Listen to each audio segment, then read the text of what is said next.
Bulletin में एक बार फिर आप सभी का स्वागत। दिल्ली से खबर है कि आरबीआई ने मौद्रिक नीति पर समीक्षा बैठक की है और कोरोना काल में फिर से राहत की उम्मीद है। थोड़ी देर में जारी होगी बैठक के नतीजे जो हैं वो जारी किए जाएंगे। और कोरोना काल में आरबीआई ने तीसरी बैठक की है। मार्च में पहली और मई में दूसरी बैठक हुई थी। बैठक में कई अहम फैसले लिए जाने की उम्मीद है।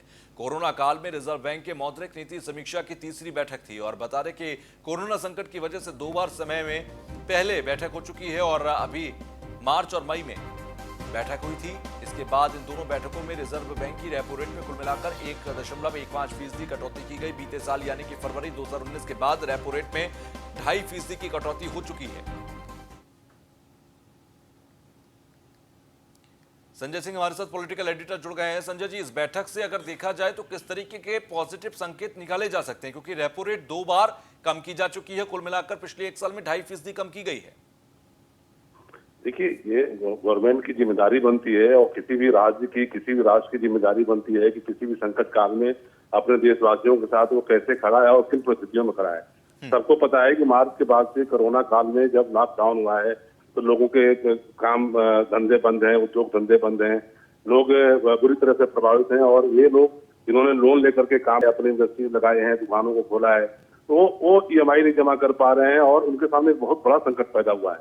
जब रोजी रोजगार नहीं चलेगा, जब कल कारखाने नहीं चलेंगे तो फिर वहां से पैसा नहीं आएगा, रेवेन्यू नहीं आएगा, तो बैंकों को पैसा कैसे जाएगा। तो भारत सरकार ने इसी के मद्देनजर ये जो तीसरी बार बैठक हुई है तो इस पर इन्होंने जांच भी कराई, रिसर्च भी कराया, एक आंकड़े भी इकट्ठा किए कि कितनी परेशानी है उद्योग धंधों में और लोगों में और किस तरीके की दिक्कतें आ रही हैं उनको पे करने में। तो उसको मद्देनजर रखते हुए इस बार एक बड़ी राहत की उम्मीद फिर की जा सकती है, क्योंकि ये तो सच्चाई है कि पूरी दुनिया के साथ अपना देश भी उसी तरीके से जूझ रहा है आर्थिक मोर्चे पर जो पूरी दुनिया जूझ रही है। तो भारत के सामने ये बहुत बड़ा संकट है, आर्थिक मोर्चे पर संकट है ही है। तो इसको लेकर के ये जो बैठक है बड़ी इंपॉर्टेंट है और कोई इसके अच्छे नतीजे सामने आ सकते हैं। ठीक है, चलिए, बहुत बहुत शुक्रिया हमसे जुड़ने के लिए और बातचीत करने के लिए। तो आरबीआई की मौद्रिक नीति की समीक्षा की गई और समीक्षा बैठक में एक बड़ी राहत आम लोगों के लिए मिल सकती है, क्योंकि पिछली दो बार की अगर खासतौर से हम बात करें तो एक बड़ी राहत मिल चुकी है। हमारे साथ अर्थशास्त्री आकाश जिंदल जी जुड़ गए हैं फोन लाइन पर। आकाश जी, बहुत बहुत स्वागत आपका न्यूज़ 1 इंडिया में। धन्यवाद। आकाश जी, पिछले 2 बैठकों मार्च और मई की बैठक की हम बात करें तो रेपो रेट में कटौती की गई थी और सीधा सा उसका असर ईएमआई पर और लोगों की जेब पर पड़ता है। अब ये तीसरी बैठक से किस तरीके के पॉजिटिव संकेत मिलते हैं आपको? देखिए, इस बार की जो मीटिंग है बहुत बहुत इंपॉर्टेंट है। रेपो रेट या आम भाषा में आम आदमी के लिए कहें रेट्स ऑफ इंटरेस्ट को कट किया गया जी। बट क्या है, सक्सेसिवली जो है रेट्स ऑफ इंटरेस्ट कट नहीं किए जा सकते। बार बार हम रेट्स ऑफ इंटरेस्ट कट नहीं कर सकते, बिकॉज आरबीआई को क्या है, इन्फ्लेशन और रेट्स ऑफ इंटरेस्ट के बीच में एक बड़ा अच्छा एक फाइन बैलेंस बनाना होता है। तो मेरे हिसाब से शायद इस बार रेट ऑफ इंटरेस्ट के अंदर डिडक्शन या कटौती ना हो। अब आ जाता है उसके बाद सबसे इंपॉर्टेंट क्वेश्चन मॉरिटोरियम का, कि मॉरिटोरियम एक्सटेंड होगा कि नहीं जी। जहां बहुत से बोरोवर्स की डिमांड है कि मॉरिटोरियम एक्सटेंड किया जाए, बिकॉज कंट्री में अभी भी पार्शियल लॉकडाउन है, इकोनॉमी का रिवाइवल अभी भी नहीं हुआ है, बिजनेसेस अभी भी सही तरीके से नहीं चल रहे हैं। तो बहुत से बोरोवर्स अभी भी मॉरिटोरियम को एक्सटेंड करने की मांग कर रहे हैं। वहीं आरबीआई और सरकार के पास कुछ रिक्वेस्ट पहुंची है कुछ सीनियर फाइनेंस और बैंकर्स की तरफ से कि मॉरिटोरियम आगे एक्सटेंड ना किया जाए। अब आप मेरा व्यू पूछें, मेरी ऑर्गेनाइजेशन आकाशमंडल.in का मानना है कि मॉरिटोरियम को एक्सटेंड किया जाना चाहिए, लेकिन 2 महीने के लिए मॉरिटोरियम एक्सटेंड करना चाहिए। बाकी तो देखते हैं कि आरबीआई अब क्या फैसला करते हैं, तो अल्टीमेट डिसीजन तो उनको लेना है। बट कहीं ना कहीं आम बोरोवर को रिलीफ देने की जरूरत है, बिकॉज बहुत से लोगों ने जॉब्स अपनी लूज की हैं, बहुत से जगह सैलरी कट हुए हैं। बिजनेसेस की बात करें, बिजनेसमैन की सेल्स जो है बहुत एरिया में कम हुई है, प्रॉफिटेबिलिटी बहुत जगह कम हुई है, क्योंकि बिजनेसमैन ये कहता है कि उसके एक्सपेंडिचर जो है उसके बिजनेस ऑर्गेनाइजेशन के या फैक्ट्री के वो तो फिक्स्ड है, इनकम उसकी कम हो गई है, तो वो लोन कैसे दे।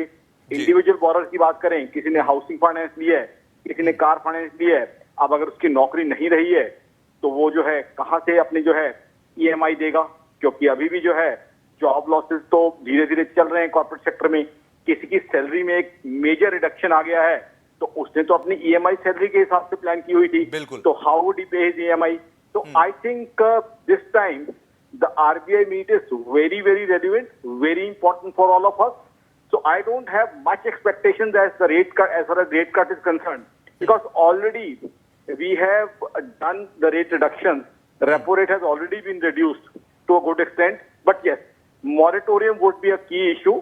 और मेरी रिक्वेस्ट भी रहेगी आपके प्लेटफॉर्म से भी और तमाम चैनल से, मैं आरबीआई से रिक्वेस्ट कर रहा हूं कि 2 महीने के लिए मोरेटोरियम को एक्सटेंड किया जाए, क्योंकि इकोनॉमी को इस समय जो है रिलीफ की जो है रिक्वायरमेंट है, बिकॉज इकोनॉमी को बैक ऑन ट्रैक आने में भी समय लगेगा। बिल्कुल, यही मेरा आपसे सवाल भी है कि अब आकाश जी आपको क्या लगता है, एक अर्थशास्त्री आपकी एक अच्छी नजर है इस पूरे फील्ड में, अगले कितने साल, क्या 1 साल, 2 साल, 3 साल, कब तक हम संभल पाएंगे और वापस जो पहले वाली स्थिति थी हम उस पर आकर खड़े हो पाएंगे? कितना समय लग जाएगा सभी सेक्टर्स को? I think the very interesting question. देखिए, इस साल की तो जहां तक बात करें, आरबीआई ने खुद कहा है कि जीडीपी ग्रोथ हमारी जो है अनइम्प्रेसिव हो सकती है, नेगेटिव में भी जाने की उम्मीद है, बाद में जो है ठीक है बेटर हो सकती है सेकंड हाफ में। तो अलग अलग इंटरनेशनल एजेंसीज ने भी बहुत कम जीडीपी ग्रोथ इंडिया की प्रोजेक्ट की है। बट मेरा ये मानना है कि ये जो लास्ट क्वार्टर होगा इस फाइनेंशियल ईयर का, जनवरी टू मार्च, उसके अंदर ग्रोथ का रिवाइवल हमारे यहाँ हो जाएगा और इंडिया में जो ग्रोथ है बाकी कंट्रीज के मुकाबले रिवाइवल उसका जल्दी होगा, बिकॉज हमारे यहाँ की जो यंग एस्पिरेशनल मिडिल क्लास है वो डिमांड को कहीं ना कहीं दोबारा इग्नाइट करेगी। तो कहीं ना कहीं दिवाली और उसके बाद जो हमारे यहाँ मैरिज सीजन होता है वहां से सेल्स पिक करना शुरू कर देंगी, जो कि जनवरी टू मार्च क्वार्टर में जो कॉर्पोरेट्स है उनकी परफॉर्मेंस को इम्पैक्ट करेंगी, लोगों को दोबारा जॉब अपॉर्चुनिटीज मिलेंगी, मैन्युफैक्चरिंग रिबाउंड करेगी। और जहां तक आपका सवाल है कि पूरी तरह ग्रोथ वापस कब आएगी, पूरी तरह ग्रोथ जो वापस आती दिखती है मुझे, वो अगला साल जो सेकंड क्वार्टर होगा उसके अंदर पूरी तरह ग्रोथ जो है वहीं पे वापस आ जाएगी, जीडीपी ग्रोथ वहीं पे वापस आ जाएगी, अगर हम कोरोना को कंटेन कर लेते हैं। अब जगह जगह से हमें न्यूज मिल रही है, we are getting a lot of news कि वैक्सीन के हम बहुत करीब पहुंच चुके हैं, कोरोना को कुछ हद तक हमने कंट्रोल कर लिया है।